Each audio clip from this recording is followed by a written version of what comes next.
तो आज है 4 मार्च और आज था 2024 बोर्ड एग्जाम अकाउंटेंसी का। तो आज के इस वीडियो में हम लोग करेंगे एक बुक कीपिंग एंड अकाउंटेंसी 2024 के बोर्ड पेपर के जितने भी ऑब्जेक्टिव हैं वो सभी का सॉल्यूशन। तो खम्मा गणी, मेरा नाम है लोकेंद्र सिंह ठाकुर और करते हैं आज का क्वेश्चन। ठीक है, तो क्वेश्चन पेपर यहाँ पे आपका मैंने डेट दिखाई दी है सभी को, है ना। कितनी थी आज? 2024 का। तो तारीख जो है 4 मार्च का। उम्मीद है सभी का वैसे तो बहुत बढ़िया गया होगा। तो पहला क्वेश्चन ये रहा, हो सकता है सभी को थोड़ा सा क्लियर ना दिखे तो मैं थोड़ा सा पढ़ देता हूँ और लिखा क्या है वो देख लेते हैं जरा। तो शुरू है, ABC are partner in a ratio of 2/4 and 2/8। B retire, तो बी जो है वो क्या हो जाता है, रिटायर हो जाता है। तो मैं इसको थोड़ा सा और जूम करूंगा तो पिक्सल फट रहे हैं, है ना, क्योंकि फोटो लगाया था मैंने। चलिए देखेंगे, 2/4 और 2/8। फिर लिखा है the profit sharing ratio will be, तो प्रॉफिट शेयरिंग रेशियो कितना होगा ऐसा पूछा गया है। तो 2/4 है। पहली चीज इसमें आपको ये करना था कि बेस वैल्यू सेम करनी थी सभी की, 2/8, है ना। ये रिटायर हो गया, मैंने इसके ऑब्जेक्टिव करवाए थे। अगर आपने नहीं पढ़े तो फिर बहुत ही गलत बात हो गई, है ना। जिन्होंने पढ़े थे उन लोग को तो पता चल गया होगा कि जो छुड़ जाता है उसी का आपको केवल छोड़ना है, बाकी सबका लिखना होता है। तो 2/4, नीचे कितना चाहिए मुझे 8, तो मैंने इसमें 2 का इंटू कर दिया, 2 का मल्टीप्लाई और डिवाइड दोनों कर दिया, तो यहाँ हो गया 4/8 और ये हो गया आपका 2/8। तो रेशियो बन जाता 4:2। इसको सिंप्लीफाई करते तो 2:1 जो है वो करेक्ट आंसर था, मतलब ऑप्शन नंबर डी इसका सही आंसर था। फिर लिखा on retirement and death of the partner his capital account will be credited with. तो रिटायरमेंट और डेथ के टाइम पे कैपिटल अकाउंट जो क्रेडिट कराया जाता है वो पार्टनर के शेयर ऑफ गुडविल के साथ ही करा जाता है, तो इसमें आंसर आता है हिज शेयर ऑफ गुडविल। फिर interest rate on call in arrear on share must not exceed, तो जो है वो 10% से ज्यादा नहीं होना चाहिए। ठीक है भाई, इतना समझ में आया। तो इसको जरा मूव कैसे करें, हाँ जी सिलेक्ट। देखिए आगे करते हैं, यहां तक तो उम्मीद होगी क्लियर हो गया होगा सभी को, तो मैं सारे आगे के एक साथ निकाल लेता हूँ। ओके, तो देखिए फिर अगला क्वेश्चन था the profit on reissue of forfeiture is transfer to. तो प्रॉफिट जितना भी होता है फॉरफीचर के टाइम पे उसको कैपिटल रिजर्व में ट्रांसफर करा जाता है। फिर in the absence of partnership deed interest on partners capital, तो कई लोग यहाँ पे पार्टनर्स की ड्राइंग लिख के आते हैं तो इंटरेस्ट ऑन ड्राइंग वगैरह नहीं है, पार्टनर्स कैपिटल है। तो कैपिटल पे 6%, 10%, 12%, तो नॉट अलाउड, कुछ भी इंटरेस्ट अलाउड नहीं होता है। फिर the ratio in which old partner agree to sacrifice in favour of new partner is called. तो देखिए क्या हुआ है, the ratio in which old partner, पुराने पार्टनर एग्री हुए हैं सेक्रीफाइस करने को, किसको देने को, फेवर ऑफ न्यू पार्टनर, तो न्यू पार्टनर को देने को इट इज कॉल्ड, तो इसको बोलते हैं सेक्रीफाइसिंग रेशियो। तो लिखा हुआ था क्वेश्चन में सेक्रीफाइस कर रहे हैं तो कौन सा रेशियो होगा, सेक्रीफाइसिंग रेशियो। तो ये आपका है, सारे ऑब्जेक्टिव थे। अब आते हैं अपन आगे। आगे आपका क्या है, फिल इन द ब्लैंक। तो फिल इन द ब्लैंक में देखते हैं an increase in accrued income. तो accrued income during the particular year is, तो मतलब ये आपका इनकम अभी हुई नहीं है, काम हो गया है ना। तो यहाँ पे इसको क्या कराया था, नेट प्रॉफिट में क्या लिखा है, is dash in the net profit, तो इसको added in the net profit करते हैं, added in the net profit. ठीक है, फिर dash account is also prepare in fix capital method. तो partners current account, partner current account.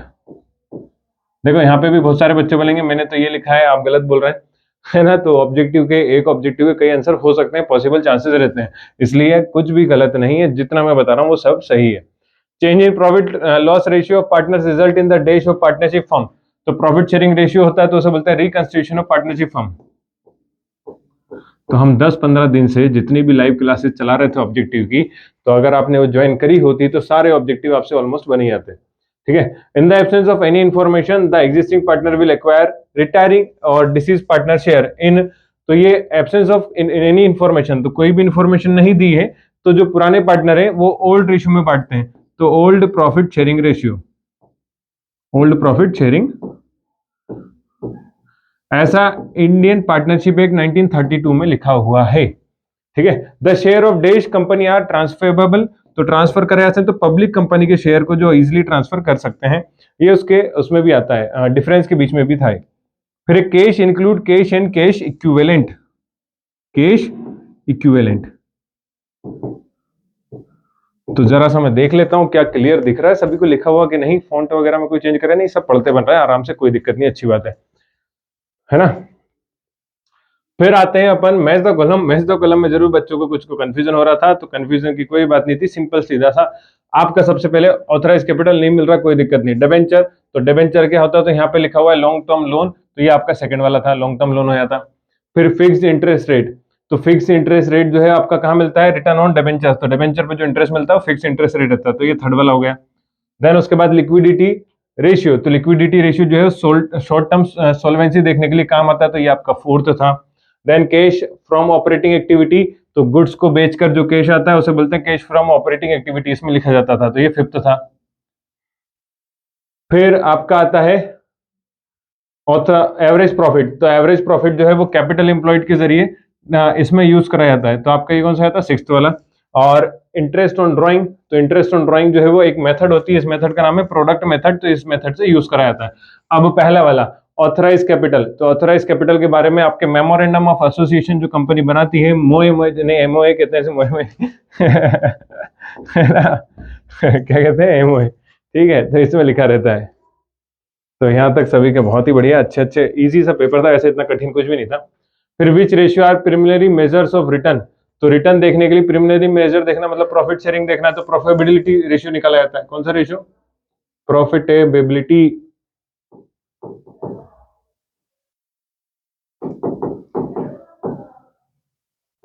अगला है cash paid to acquire fix assets is which type of activity, तो cash paid to fix acquire fix assets, तो financial activity, sorry investment activity, investment के लिए ना fixed assets, okay investment activity. Then है the excess of actual profit over nominal profit, इसको बोलते हैं super profit.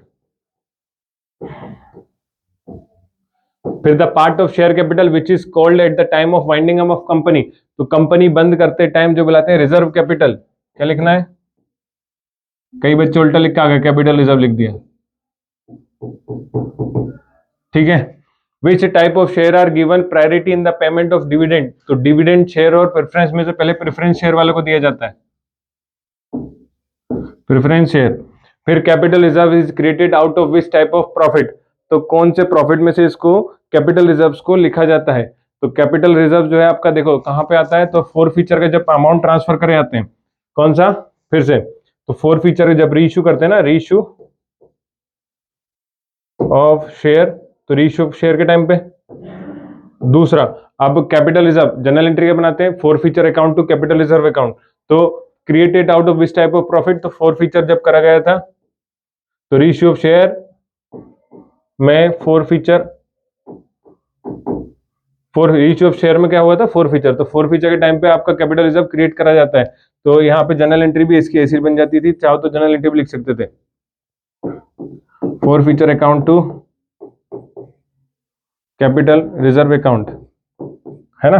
तो फोर फीचर जब कब कराया था, तो रीइश्यू जब शेयर करे गए थे तब कराया था, उस टाइम पे जनरल एंट्री जो बनती है उसको बोला गया था, यहाँ पे ये पूछा था। तो capital reserve is created out of which type of profit, तो एक तो ये लिख के आएंगे कुछ बच्चे reserve of reissue of share या फोर फीचर, या फिर आप कैपिटल प्रॉफिट लिख के आ सकते थे, तो कैपिटल प्रॉफिट में से भी क्रिएट कराया था, तो ये भी सही आंसर था, है ना। तो कैपिटल प्रॉफिट से कैपिटल रिजर्व क्रिएट करा जाता है, ओके। चलिए फिर आता है every company shall prepare its balance sheet according to which schedule of the company act 2013, तो ये अगर लास्ट क्लास लाइव ज्वाइन करी थी तो आपको पता हो जाता कौन सा होता है, ये आता है शेड्यूल 3 पार्ट 1 में बैलेंस शीट के बारे में इंफॉर्मेशन दी गई है, तो ये थी कहानी। और आखिरी में आते हैं ट्रू एंड फॉल्स, तो dissolution of firm necessary involve dissolution of partnership, तो ये क्या होता है, ट्रू होता है ना। तो डिसोल्यूशन ऑफ फर्म में डिसोल्यूशन ऑफ पार्टनरशिप तो होगा ही होगा। फिर paid up capital can exceed called up capital, तो देखो अब यहाँ पे भी कुछ बच्चे बोलेंगे कि नहीं, तो असल में ये है फॉल्स, है ना।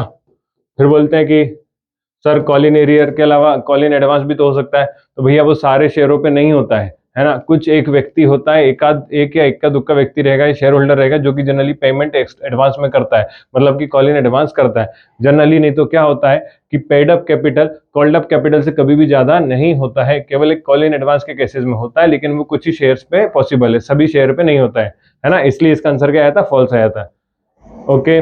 फिर आता है debenture holder are the owner of the company, तो डिबेंचर होल्डर ओनर नहीं होते हैं, शेयर होल्डर होते हैं। फिर आता है fourth, the financial statement of company also include cash flow statement, तो ये ट्रू है। फिर preparation of partnership deed is compulsory, तो कंपलसरी नहीं है, फॉल्स है। और आखिरी है on the day dissolution of firm bank overdraft is transfer to bank account, तो ये ट्रू है। तो ये सारे ऑब्जेक्टिव थे। इसके बाद आपके बचते हैं न्यूमेरिकल्स, तो न्यूमेरिकल हम बाद में करेंगे। तो जो बच्चे पहली बार वीडियो देख रहे हैं वो नीचे डिस्क्रिप्शन में अपनी लिंक दिए चैनल की BST क्लासेस, वहां से एप्लीकेशन डाउनलोड कर सकते हैं। उस एप्लीकेशन पे मैंने पूरा अकाउंट्स पढ़ाया था, पूरा बिजनेस स्टडीज पढ़ाया था, पूरा इकोनॉमिक्स पढ़ाया था। तो बिजनेस स्टडीज या अकाउंट्स जिन्होंने पढ़ा था तो अकाउंट्स वालों को समझ में आ गया होगा। साथ में इंपॉर्टेंट क्वेश्चन मैंने यूट्यूब पे भी डाले थे, तो आप वो भी देख सकते थे। उन सभी का सोल्यूशन हमने कोर्स में पढ़ा था अपने। तो अकाउंट्स, बिजनेस स्टडीज, इकोनॉमिक्स अगर पूरा मुझसे पढ़ना चाहते हैं तो एप्लीकेशन डाउनलोड कर लीजिए, डिस्क्रिप्शन में उसकी लिंक है। तो इतनी सी बात थी। उम्मीद है सभी का पेपर बहुत अच्छा गया होगा, बहुत ही बढ़िया मार्क आए होंगे जिन्होंने अभी 2024 में एग्जाम दिया उनके लिए।